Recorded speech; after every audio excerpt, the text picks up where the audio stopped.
বাংলাদেশ সরকারের প্রতি একটি খোলা চিঠি লিখেছে আন্তর্জাতিক মানবাধিকার সংস্থা অ্যামনেস্টি ইন্টারন্যাশনাল। মঙ্গলবার বাংলাদেশ সরকারের তথ্য ও যোগাযোগ নির্বাচন যতই ঘনিয়ে আসছে, আলোচনা ততই বাড়ছে। এবার নির্বাচনে অন্যতম আলোচনার বিষয় বিদেশি পর্যবেক্ষক ইস্যু। গত দুই নির্বাচনে পর্যবেক্ষক পাঠায়নি ইউরোপীয়। আসসালামু আলাইকুম সুপ্রিয় দর্শক বন্ধুরা, অবশেষে বাংলাদেশের নির্বাচন যতই ঘনিয়ে আসছে ততই কঠিন হয়ে উঠেছে আমেরিকা। দর্শক বন্ধুরা, এবার বাংলাদেশের নির্বাচনের সেই সকল কর্মকাণ্ডকে কেন্দ্র করে এবার আমেরিকা থেকে যে বার্তা এসেছে এবং সেই সাথে বাংলাদেশের ডিজিটাল নিরাপত্তা আইন বাতিলের পর এবার সাইবার নিরাপত্তা আইনের সেই সকল কার্যকলাপকে কেন্দ্র করে এবার যে বার্তা দিয়েছে অ্যামনেস্টি ইন্টারন্যাশনাল মানবাধিকার সংস্থা। দর্শক বন্ধুরা, এবার সেই সকল কর্মকাণ্ডকে কেন্দ্র করে এবার সরকারকে খোলা চিঠি দিয়েছে অ্যামনেস্টি ইন্টারন্যাশনাল মানবাধিকার সংস্থা। দর্শক বন্ধুরা, আপনাদের মাঝে সেই সকল প্রতিবেদনগুলো তুলে ধরেছি এবং সেই সাথে আপনারা সেই সকল প্রতিবেদনগুলো দেখলে অবশ্যই বুঝতে পারবেন অবশেষে কতটা কঠিন চাপে পড়তে যাচ্ছে সরকার। তো দর্শক বন্ধুরা, অন্যদিকে বাংলাদেশের সেই সকল বিষয়গুলোকে কেন্দ্র করে এবার যে বার্তা দিয়েছে আমেরিকা, এবার শেষ পর্যন্ত নির্বাচন কমিশনের সিদ্ধান্ত পরিবর্তন করতে হচ্ছে। দর্শক বন্ধুরা, চলুন আমরা সেই সকল বিষয়গুলো পরিপূর্ণ জেনে নেই। অবশ্যই ধৈর্য সহকারে পুরো ভিডিওটি দেখবেন, তাহলে এই সকল বিষয়গুলো পরিপূর্ণ বুঝতে পারবেন।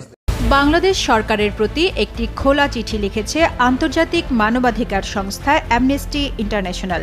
মঙ্গলবার বাংলাদেশ সরকারের তথ্য ও যোগাযোগ প্রযুক্তি বিভাগের আইন শাখার উপসচিব মোহাম্মদ ইউসুফ বরাবর এই চিঠি লিখেছে সংস্থাটি। 22 আগস্ট অ্যামনেস্টি ইন্টারন্যাশনালের ওয়েবসাইটে চিঠিটি প্রকাশ করা হয়। বাংলাদেশ সরকারকে খোলা চিঠি। প্রস্তাবিত সাইবার নিরাপত্তা আইনের প্রতিক্রিয়া শীর্ষক 25 পৃষ্ঠার চিঠিতে বলা হয়েছে, প্রস্তাবিত সাইবার নিরাপত্তা আইনে ডিজিটাল নিরাপত্তা আইনের দমনমূলক বিধিগুলো রয়ে গেছে। সাইবার নিরাপত্তা আইনের খসড়া পর্যালোচনা করে এমন মন্তব্য করেছে অ্যামনেস্টি ইন্টারন্যাশনাল। পূর্বে বাংলাদেশে মত প্রকাশের স্বাধীনতাকে হুমকিতে ফেলতে বারবার ব্যবহার করা হয়েছে এসব ধারা।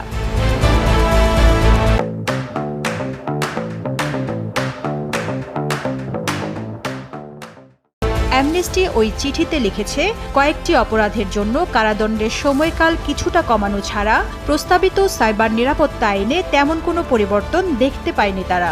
আইনের খসড়া প্রাথমিকভাবে যাচাই করার পর সংস্থাটি জানিয়েছে, মোট 8টি অপরাধে কারাদণ্ডের সময়কাল কমানো হয়েছে।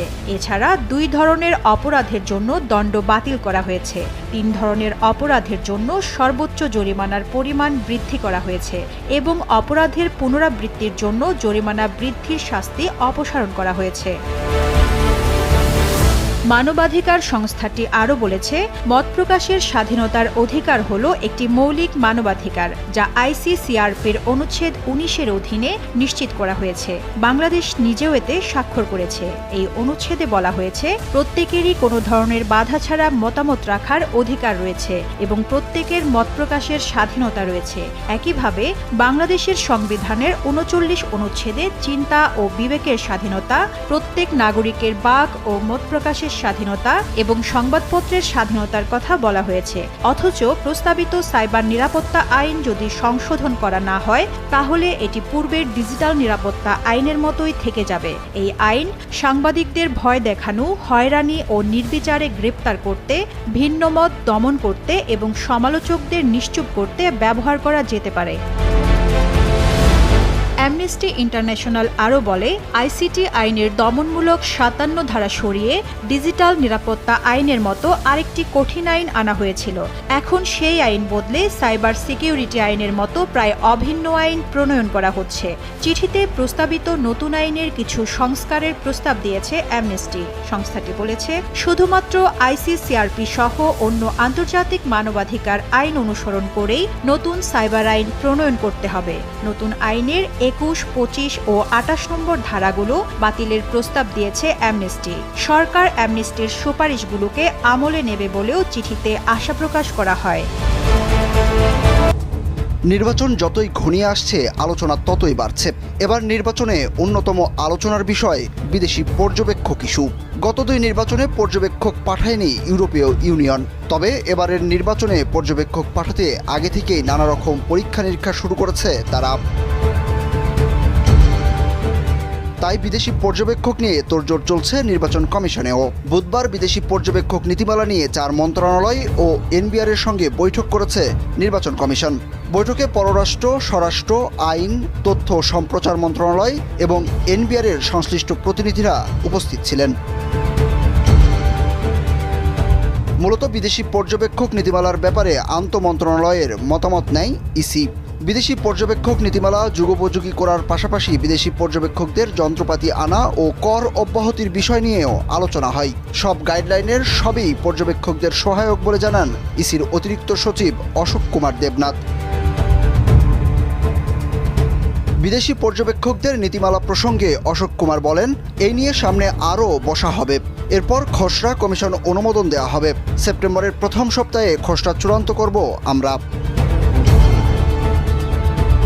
ইসি কর্মকর্তারা জানান, বুধবারের সভায় ভোট পর্যবেক্ষণে আসার বিদেশিদের আবেদন সীমা, প্রয়োজনীয় কারিগরি সুযোগ সুবিধা ও পাক নির্বাচনী একটি প্রতিনিধি দলের সুপারিশ পর্যালোচনা করে নীতিমালা হালনাগাদের বিষয়ে আলোচনা করা হয়। ইতিমধ্যে ইউরোপীয় ইউনিয়নের নির্বাচনী পাক অনুসন্ধানী প্রতিনিধি দল প্রধান নির্বাচন কমিশনের সঙ্গে বৈঠক করেছেন। অক্টোবরে আসবে মার্কিন পাক নির্বাচনী পর্যবেক্ষণ দল। এদিকে আগামী নির্বাচন পর্যবেক্ষণের জন্য ইউরোপীয় ইউনিয়ন যত খুশি নিরপেক্ষ পর্যবেক্ষক পাঠানোকে স্বাগত জানিয়েছে নির্বাচন কমিশন। ইসি বলছে, সেপ্টেম্বরের মধ্যে আবেদনগুলো এলে সুবিধা হয়, কারণ স্বরাষ্ট্র ও পররাষ্ট্র মন্ত্রণালয়ের ক্লিয়ারেন্সের বিষয় রয়েছে। নিরপেক্ষ পর্যবেক্ষক পাঠালে যত সংখ্যক ইচ্ছে পাঠাতে পারে, এতে কমিশনের কোনো আপত্তি নেই।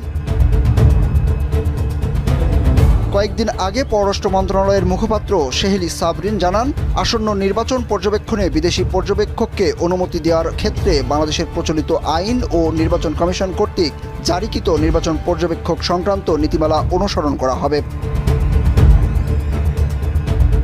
এর আগে 2018 ও 2014 সালে অনুষ্ঠিত একাদশ ও দশম জাতীয় সংসদ নির্বাচনে ইইউ ও যুক্তরাষ্ট্র পর্যবেক্ষক পাঠায়নি। সেই দুটি নির্বাচনের গ্রহণযোগ্যতা নিয়ে প্রশ্ন তুলেছিল তারা।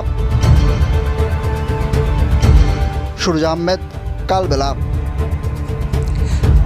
তো দর্শক বন্ধুরা, আপনারা হয়তো এই পুরো ভিডিওটি দেখে এবং এই সকল তথ্যগুলো জেনে অবশ্যই বুঝতে পেরেছেন, অবশেষে বাংলাদেশের নির্বাচন যতই গণিয়ে আসছে ততই বিদেশিরা ব্যাপকভাবে চাপ সৃষ্টি করেছে বাংলাদেশের সরকারের উপর।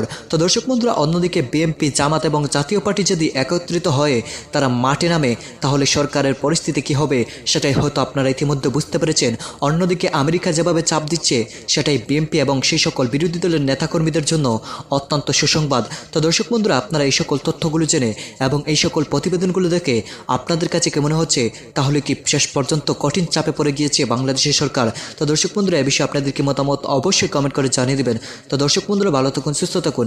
আল্লাহ হাফিজ। আসসালামু আলাইকুম ওয়া রাহমাতুল্লাহি ওয়া বারাকাতুহু।